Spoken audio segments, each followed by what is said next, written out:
महात्मा गांधी अगर कांग्रेस की अंदरूनी राजनीति में हस्तक्षेप ना करते तो सरदार वल्लभ भाई पटेल स्वतंत्र पहली भारतीय सरकार के अंतरिम प्रधानमंत्री होते। जिस समय आज़ादी मिली पटेल 71 साल के थे, जबकि नेहरू सिर्फ 56 साल के। देश उस वक्त बेहद नाजुक दौर से गुजर रहा था। जिन्ना पाकिस्तान की जिद पर अड़े थे। ब्रितानी हुकूमत ने कांग्रेस को अंतरिम सरकार बनाने के लिए आमंत्रित किया था। कांग्रेस चाहती थी कि देश की कमान पटेल के हाथों में सौंपी जाए, क्योंकि वे जिन्ना से बेहतर मोलभाव कर सकते थे। लेकिन गांधी ने नेहरू को चुना। राजेंद्र प्रसाद जैसे कुछ कांग्रेस नेताओं ने जरूर खुलकर कहा कि गांधी जी ने ग्लैमरस नेहरू के लिए अपने विश्वसनीय साथी का बलिदान कर दिया, लेकिन ज्यादातर कांग्रेसी खामोश रहे। बापू ने देश की बागडोर सौंपने के लिए नेहरू को ही क्यों चुना? आजादी के 77 साल के बाद भी यह सवाल भारत की राजनीति में हमेशा चर्चा में रहा है। इसका कारण तलाशने के लिए हमें ब्रिटिश राज के अंतिम सालों की राजनीति और गांधी के साथ नेहरू और पटेल के रिश्तों की बारीकियों को समझना होगा। वल्लभ भाई पटेल से गांधी की मुलाकात नेहरू से पहले हुई थी। उनके पिता झेवर भाई ने 1857 के विद्रोह में हिस्सा लिया था। तब वे 3 साल तक घर से गायब रहे थे।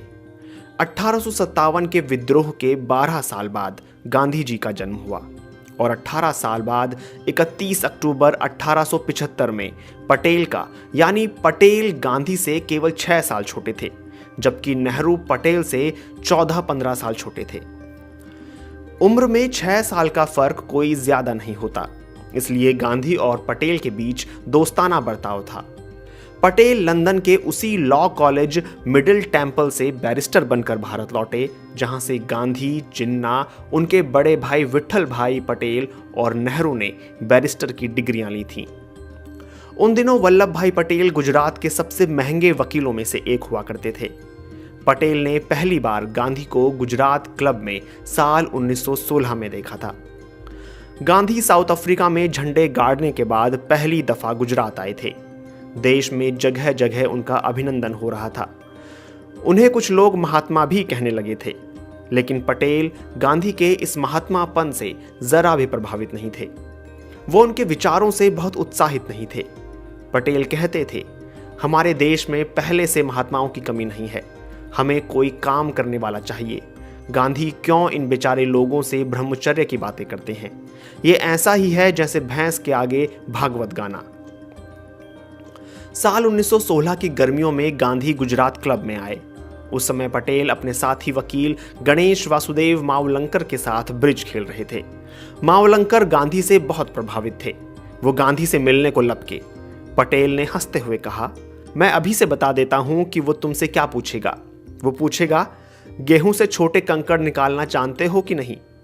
फिर वो बताएगा कि इससे देश को आजादी किन तरीकों से मिल सकती है। लेकिन बहुत जल्दी ही पटेल की गांधी को लेकर धारणा बदल गई। चंपारण में गांधी के जादू का उन पर जबरदस्त असर हुआ। वो गांधी से जुड़ गए। खेड़ा का आंदोलन हुआ तो पटेल गांधी के और करीब आ गए। असहयोग आंदोलन शुरू हुआ तो पटेल अपनी दौड़ती हुई वकालत छोड़कर पक्के गांधी भक्त बन गए। और इसके बाद हुआ बारदोली सत्याग्रह, जिसमें पटेल पहली बार सारे देश में मशहूर हो गए। यह 1928 में एक प्रमुख किसान आंदोलन था। प्रांतीय सरकार ने किसानों के लगान में 30% की बढ़ोतरी कर दी। पटेल इस आंदोलन के नेता बने और ब्रिटिश सरकार को झुकना पड़ा। इसी आंदोलन के बाद पटेल को गुजरात की महिलाओं ने सरदार की उपाधि दी। 1931 के कांग्रेस के कराची अधिवेशन में पटेल पहली और आखिरी बार पार्टी के अध्यक्ष चुने गए। पहली बार वे गुजरात के सरदार से देश के सरदार बन गए। देश को 15 अगस्त 1947 को आज़ाद होना था, लेकिन उससे 1 साल पहले ब्रिटेन ने भारतीय हाथों में सत्ता सौंप दी थी। अंतरिम सरकार बननी थी। तय हुआ था कांग्रेस का अध्यक्ष ही प्रधानमंत्री बनेगा। उस वक्त कांग्रेस के अध्यक्ष मौलाना अबुल कलाम आज़ाद थे। वो पिछले 6 साल से इस पद पर थे। अब उनके जाने का वक्त हो गया था। तब तक गांधी नेहरू के हाथ में कांग्रेस की कमान देने का मन बना चुके थे। 20 अप्रैल 1946 को उन्होंने मौलाना को पत्र लिखकर कहा कि वे एक वक्तव्य जारी करें कि अब वह अध्यक्ष नहीं रहना चाहते हैं। गांधी ने बिना लाग लपेट के ये साफ भी कर दिया कि अगर इस बार मुझसे राय मांगी गई तो मैं जवाहरलाल नेहरू को पसंद करूंगा। इसके कई कारण हैं, उनका मैं जिक्र नहीं करना चाहता। इस पत्र के बाद पूरे कांग्रेस में खबर फैल गई कि गांधी नेहरू को प्रधानमंत्री बनाना चाहते हैं। 29 अप्रैल 1946 में कांग्रेस कार्य समिति की बैठक में पार्टी का नया अध्यक्ष चुना जाना था, जिसे कुछ महीने बाद ही अंतरिम सरकार में भारत का प्रधानमंत्री बनना था। इस बैठक में महात्मा गांधी के अलावा नेहरू, सरदार पटेल, आचार्य कृपलानी, राजेंद्र प्रसाद, खान अब्दुल गफ्फार खान के साथ कई बड़े कांग्रेसी नेता शामिल थे। कमरे में बैठा हर एक शख्स जानता था कि गांधी नेहरू को अध्यक्ष देखना चाहते हैं। परंपरा के मुताबिक कांग्रेस अध्यक्ष पद का चुनाव प्रांतीय कांग्रेस कमेटियां करती थीं और 15 में से 12 प्रांतीय कांग्रेस कमेटियों ने सरदार पटेल का नाम प्रस्तावित किया था। बची हुई 3 कमेटियों ने आचार्य JB कृपलानी और पट्टाभी सीतारमैया का नाम प्रस्तावित किया था। किसी प्रांतीय कांग्रेस कमेटी ने अध्यक्ष पद के लिए नेहरू का नाम प्रस्तावित नहीं किया था, जबकि सारी कमेटियां अच्छी तरह जानती थीं कि गांधी नेहरू को चौथी बार अध्यक्ष बनाना चाहते हैं। पार्टी के महासचिव कृपलानी ने PCC के चुनाव की पर्ची गांधी की तरफ बढ़ा दी। गांधी ने कृपलानी की तरफ देखा। कृपलानी समझ गए कि गांधी क्या चाहते हैं। उन्होंने नया प्रस्ताव तैयार कर नेहरू का नाम प्रस्तावित किया। उस पर सबने दस्तखत किए। पटेल ने भी दस्तखत किए। अब अध्यक्ष पद के 2 उम्मीदवार थे, एक नेहरू और दूसरे पटेल। नेहरू तभी निर्विरोध अध्यक्ष चुने जा सकते थे जब पटेल अपना नाम वापस लें। कृपलानी ने एक कागज पर उनकी नाम वापसी की अर्जी लिखकर दस्तखत के लिए पटेल की तरफ बढ़ा दी। मतलब साफ था, चूंकि गांधी चाहते हैं नेहरू अध्यक्ष बने, इसलिए आप अपना नाम वापस लेने के कागज पर साइन कर दें। लेकिन आहत पटेल ने दस्तखत नहीं किए और उन्होंने ये पुर्जा गांधी की तरफ बढ़ा दिया। गांधी ने नेहरू की तरफ देखा और कहा, जवाहर वर्किंग कमेटी के अलावा किसी भी प्रांतीय कांग्रेस कमेटी ने तुम्हारा नाम नहीं सुझाया है, तुम्हारा क्या कहना है? नेहरू खामोश रहे। वहां बैठे सारे लोग खामोश थे। गांधी को शायद उम्मीद थी कि नेहरू कहेंगे तो ठीक है, आप पटेल को ही मौका दें, लेकिन नेहरू ने ऐसा कुछ नहीं कहा। अब अंतिम फैसला गांधी को करना था। गांधी ने वो कागज फिर पटेल को लौटा दिया। इस बार सरदार ने उस पर दस्तखत कर दिए। कृपलानी ने ऐलान किया तो नेहरू निर्विरोध अध्यक्ष चुने जाते हैं। कृपलानी ने अपनी किताब Gandhi his life and thoughts में इस पूरी घटना का विस्तार से जिक्र किया है। उन्होंने लिखा है, मेरा इस तरह हस्तक्षेप करना पटेल को अच्छा नहीं लगा। पार्टी का महासचिव होने के नाते मैं गांधी की मर्जी का काम यंत्रवत कर रहा था और उस वक्त मुझे ये बहुत बड़ी चीज नहीं लगी। आखिर ये एक अध्यक्ष का ही तो चुनाव था। मुझे लगा अभी बहुत सी लड़ाइयां सामने हैं, लेकिन भविष्य कौन जानता है। लेकिन सवाल उठता है कि गांधी ने आखिर ऐसा क्यों किया? दरअसल ये महात्मा गांधी ही कर सकते थे। कांग्रेस का अध्यक्ष कौन बनेगा, ये फैसला एक ऐसा आदमी कर रहा था जो 12 साल पहले ही कांग्रेस की प्राथमिक सदस्यता से इस्तीफा दे चुका था। लेकिन कांग्रेसियों के लिए ये बड़ी बात नहीं थी, क्योंकि साल 1929, 1936, 1939 के बाद ये चौथा मौका था जब पटेल ने गांधी जी के कहने पर अध्यक्ष पद से अपना नामांकन वापस लिया था। सब हक्का बक्का रह गए। तब के जाने माने पत्रकार दुर्गा दास ने अपनी किताब India from Curzon to Nehru में लिखा है, राजेंद्र प्रसाद ने मुझसे कहा कि गांधी जी ने ग्लैमरस नेहरू के लिए अपने विश्वसनीय साथी का बलिदान कर दिया और मुझे डर है कि अब नेहरू अंग्रेजों के रास्ते पर आगे बढ़ेंगे। राजेंद्र बाबू की ये प्रतिक्रिया जब मैंने गांधी जी को बताई तो वे हंसे और उन्होंने राजेंद्र की सराहना करते हुए कहा कि नेहरू आने वाली ढेर सारी समस्याओं का सामना करने के लिए खुद को तैयार कर चुके हैं। तो सवाल है, इतने विरोधों के बावजूद गांधी ने पटेल की जगह नेहरू को क्यों चुना? जैसे कि गांधी ने कहा था कि उनके पास इसकी कई वजहें हैं, लेकिन वे वजहें ना किसी ने उनसे पूछी, ना उन्होंने किसी को बताई। कांग्रेस में तो किसी में हिम्मत नहीं थी कि वह बापू से पूछे कि सरदार पटेल जैसे योग्य नेता को छोड़कर आपने नेहरू को क्यों चुना। सब जानते थे कि पटेल के पांव जमीन पर मजबूती से स्थापित हैं। वो जिन्ना जैसे लोगों से उन्हीं की जुबान में मोलभाव कर सकते हैं। उनसे जब पत्रकार दुर्गादास ने सवाल पूछा तो गांधी ने माना कि बतौर कांग्रेस अध्यक्ष पटेल एक बेहतर नेगोशिएटर और ऑर्गेनाइजर हो सकते हैं, लेकिन उन्हें लगता है कि नेहरू को सरकार का नेतृत्व करना चाहिए। जब दुर्गादास ने गांधी से पूछा कि आप ये गुण पटेल में क्यों नहीं पाते हैं, तो इस पर गांधी ने हंसते हुए कहा, जवाहर हमारे कैंप में अकेला अंग्रेज है। गांधी को लगा कि दुर्गादास उनके जवाब से संतुष्ट नहीं हैं, तो उन्होंने कहा, जवाहर दूसरे नंबर पर आने के लिए कभी तैयार नहीं होंगे। वो अंतर्राष्ट्रीय विषयों को पटेल के मुकाबले अच्छे से समझते हैं। वो इसमें अच्छी भूमिका निभा सकते हैं। ये दोनों सरकारी बैलगाड़ी को खींचने के लिए दो बैल हैं। इसमें अंतर्राष्ट्रीय कामों के लिए नेहरू और राष्ट्र के कामों के लिए पटेल होंगे। दोनों गाड़ी अच्छी खींचेंगे। गांधी के इस प्रेस इंटरव्यू से दो बातें निकल कर आईं। एक ये कि नेहरू नंबर 2 नहीं होना चाहते थे, जबकि गांधी को भरोसा था कि पटेल को नंबर 2 होने में कोई ऐतराज नहीं होगा। और वाकई ऐसा ही हुआ, क्योंकि पटेल मुंह फुलाने की बजाय एक हफ्ते के अंदर फिर न केवल सामान्य हो गए बल्कि हंसी मजाक करने लगे।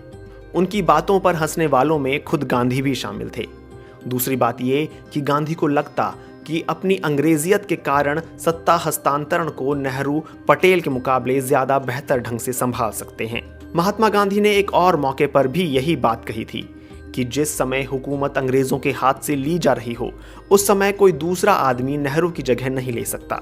वे हैरो के विद्यार्थी, कैम्ब्रिज के स्नातक और लंदन के बैरिस्टर होने के नाते अंग्रेजों को बेहतर ढंग से संभाल सकते हैं। यहां गांधी सही थे। बाहर की दुनिया में नेहरू का नाम आजादी की लड़ाई में गांधी के बाद दूसरे नंबर पर था। न केवल यूरोपीय लोग बल्कि अमरीकी भी नेहरू को महात्मा गांधी का स्वाभाविक उत्तराधिकारी मानते थे, जबकि पटेल के बारे में ऐसा बिल्कुल नहीं था। पटेल को शायद ही कोई विदेशी गांधी का उत्तराधिकारी मानता हो। लंदन के कहवा घरों में बुद्धिजीवियों के बीच नेहरू की चर्चा होती थी। तमाम वाइसरॉय और क्रिप्स समेत कई अंग्रेज अफसर नेहरू के दोस्त थे। उनसे नेहरू की निजी बातचीत होती थी। नेहरू और पटेल में और भी बड़े अंतर थे जो राजनीति में बहुत मायने रखते हैं। नेहरू एक आकर्षक व्यक्तित्व के स्वामी थे। उन्हें अंग्रेजी और हिंदी में बोलने और लिखने की कमाल की महारत हासिल थी। नेहरू उदार थे और उनका खुलापन उन्हें लोकप्रिय बनाता था। वो भावुक और सौंदर्य प्रेमी थे जो किसी को भी रिझा सकते थे। इसके उलट पटेल सख्त और थोड़े रूखे थे। वो व्यवहार कुशल थे लेकिन उतने ही मुंहफट भी थे। दिल के ठंडे लेकिन हिसाब किताब में माहिर। नेहरू जोड़ तोड़ में बिल्कुल माहिर नहीं थे। वे कांग्रेस में भी अलग थलग रहने वाले नेता थे। जेल में बंद रहकर वे अपने साथी कांग्रेसियों से गपशप करने की जगह अपनी कोठरी में अकेले बैठकर डिस्कवरी ऑफ इंडिया जैसी किताबें लिखते थे। उनकी अभिजात्य वर्ग की अपनी एक अलग दुनिया थी।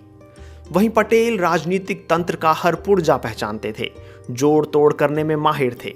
यही वजह थी कि प्रांतीय कांग्रेस कमेटी ने उन्हें 15 में से 12 कमेटियों का समर्थन मिला। नेहरू कमाल के वक्ता थे, जबकि पटेल को भाषणबाजी से चिढ़ थी।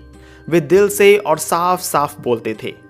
ऐसा नहीं था कि मुसलमानों को लेकर उनके मन में आरएसएस जैसी कोई वितृष्णा या पूर्वाग्रह था, लेकिन खरा खरा बोलने के कारण वह देश के मुसलमानों में नापसंद किए जाने लगे। नेहरू समाजवाद के मसीहा थे तो पार्टी के लिए चंदा इकट्ठा करने वाले पटेल पूंजीवादियों के संरक्षक। नेहरू आधुनिक हिंदुस्तान और धर्मनिरपेक्ष भारत का सपना देखते थे तो पटेल राष्ट्रीय हितों को सर्वोपरि रखते थे। हिंदू और हिंदू परंपरा को लेकर उनके मन में कोमल भावनाएं थीं जो वक्त बेवक्त उन्हें उत्तेजित कर देती थीं।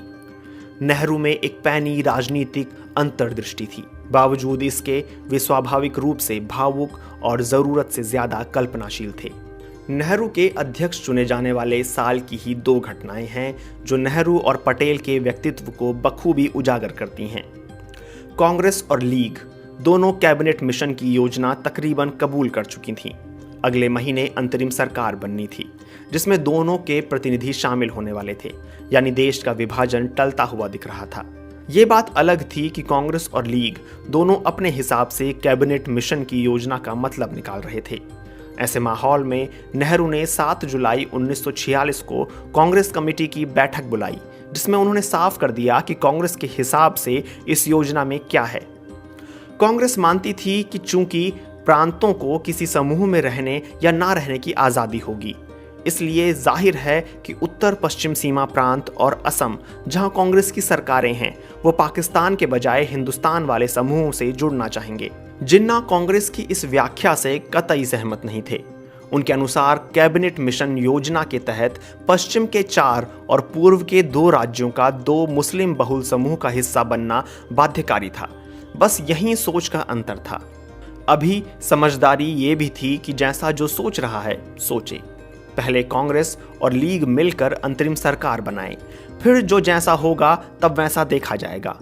लेकिन इसके 3 दिन बाद 10 जुलाई 1946 को नेहरू ने मुंबई में एक प्रेस कॉन्फ्रेंस करके कहा कि कांग्रेस ने संविधान सभा में शामिल होने का फैसला तो कर लिया है, लेकिन अगर उसे जरूरी लगा तो वह कैबिनेट मिशन योजना में फेरबदल भी कर सकती है। नेहरू ने एक बयान देकर कैबिनेट मिशन की सारी योजना को 1 मिनट में ध्वस्त कर दिया। इससे अटूट भारत की आखिरी उम्मीद पर पानी फिर गया। नाराज जिन्ना को मौका मिल गया। उन्होंने भी एक प्रेस कॉन्फ्रेंस बुलाई और साफ कह दिया कि कांग्रेस के इरादे नेक नहीं हैं। अब अगर ब्रिटिश राज के रहते मुसलमानों को पाकिस्तान नहीं दिया गया तो बहुत बुरा होगा। मुस्लिम लीग ने 16 अगस्त से डायरेक्ट एक्शन का ऐलान कर दिया। जिन्ना के डायरेक्ट एक्शन का नतीजा भारी हिंसा होगी, ये कोई नहीं जानता था, लेकिन सरदार पटेल समझ रहे थे कि नेहरू से बड़ी भारी गलती हो गई। उनकी बात सही थी, लेकिन इसका खुला ऐलान करने की जरूरत नहीं थी।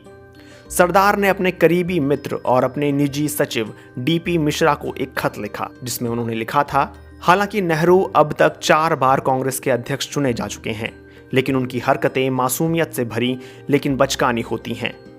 उनकी ये प्रेस कॉन्फ्रेंस भावुकता से भरी और मूर्खतापूर्ण थी, लेकिन उनकी इन तमाम मासूम गलतियों के बावजूद उनके अंदर आज़ादी के लिए गजब का जज्बा और उत्साह है, जो उन्हें बेसब्र बना देता है, जिसके चलते वे अपने आप को भूल जाते हैं। जरा सा भी विरोध होने पर वे पागल हो जाते हैं, क्योंकि वे उतावले हैं। नेहरू की पहाड़ जैसी भूल का नतीजा बहुत जल्द देश के सामने आ गया। जिन्ना के डायरेक्ट एक्शन से देश में हिंदू मुस्लिम दंगे भड़क गए। अकेले कलकत्ता शहर में हजारों लोग मारे गए, लाखों लोग बेघर हो गए। नोआखली में भी भारी कत्लेआम हुआ। धीरे धीरे देश को इन दंगों ने अपनी गिरफ्त में ले लिया। इसके बाद गांधी कलकत्ता से लेकर नोआखली और बिहार तक दंगों में मारे गए हिंदुओं और मुसलमानों के खून को साफ करने की 24 घंटे की ड्यूटी पर लगे रहे। ये ड्यूटी आज़ादी मिलने के दिन तक जारी रही। जगह जगह दंगे हो रहे थे, हिंदू मुसलमान मारे जा रहे थे। ऐसे में पटेल के हिंदुत्व ने उछाल मारा और 23 नवंबर 1946 को मेरठ में कांग्रेस के अधिवेशन में अपना आपा खो बैठे। अधिवेशन में उन्होंने अपने भाषण में कह दिया, धोखे से पाकिस्तान लेने की बात मत करो। हाँ, अगर तलवार से लेना है तो उसका मुकाबला तलवार से किया जा सकता है। पटेल का यह बयान सनसनीखेज था। गांधी की अहिंसा नीति के एकदम उलट। गांधी तक शिकायत तुरंत पहुंच गई। गांधी ने पटेल को लिखा, तुम्हारे बारे में बहुत सी शिकायतें सुनने में आई हैं। बहुत में अतिशयोक्ति हो तो वो अनजाने में हैं, लेकिन तुम्हारे भाषण लोगों को खुश करने वाले और उकसाने वाले होते हैं। तुमने हिंसा अहिंसा का भेद नहीं रखा है। तुम लोगों को तलवार का जवाब तलवार से देना सिखा रहे हो। जब मौका मिलता है मुस्लिम लीग का अपमान करने से नहीं चूकते। अगर यह सब सच है तो बहुत हानिकारक है। पद से चिपटे रहने की बात करते हो, और अगर करते हो तो वह भी चुभने वाली चीज़ है। मैंने तुम्हारे बारे में जो सुना वह विचार करने के लिए तुम्हारे सामने रखा है। यह समय बहुत नाजुक है। हम जरा भी पटरी से उतरे कि नाश हुआ समझो। कार्य समिति में जो समरसता होनी चाहिए वह नहीं है। गंदगी निकालना तुम्हें आता है, उसे निकालो। इसी पत्र में आगे गांधी ने पटेल को यह भी बता दिया कि वो बूढ़े हो गए हैं। गांधी ने लिखा, मुझे और मेरा काम समझने के लिए किसी विश्वसनीय समझदार आदमी को भेजना चाहो तो भेज देना। तुम्हें दौड़ कर आने की जरूरत नहीं। तुम्हारा शरीर भाग दौड़ के लायक नहीं रहा। शरीर के प्रति लापरवाह रहते हो। यह बिल्कुल ठीक नहीं है। ये दो घटनाएं नेहरू और पटेल के व्यक्तित्व के बारे में बताने के लिए काफ़ी हैं। सच तो ये है कि गांधी 1942 में उस वक्त नेहरू को अपना उत्तराधिकारी घोषित कर चुके थे जब दोनों के बीच मतभेद चरम पर थे। तब गांधी ने कहा था, हमें अलग करने के लिए व्यक्तिगत मतभेद से कहीं अधिक ताकतवर शक्तियों की ज़रूरत होगी। कई वर्षों से मैं ये कहता आया हूँ और आज भी कहता हूँ कि जवाहरलाल मेरे उत्तराधिकारी होंगे। वे कहते हैं वो मेरी भाषा नहीं समझते और मैं उनकी। फिर भी मैं जानता हूँ जब मैं नहीं रहूँगा तब वे मेरी ही भाषा बोलेंगे। लेकिन इसका मतलब ये नहीं था कि गांधी पटेल से कम प्रेम करते थे। आज ना गांधी हैं, ना नेहरू और ना पटेल। वक्त का पहिया पूरी तरह से घूम गया है। आज नेहरू कटघरे में हैं और गुजरात में लगी लौह पुरुष पटेल की करीब 600 फीट ऊंची दुनिया की सबसे बड़ी मूर्ति इतिहास को पलट कर देख रही है। कांग्रेस के महान नेता पटेल के हिंदुत्व पर उस आरएसएस ने कब्जा कर लिया है जिसे पटेल ने कभी प्रतिबंधित किया था।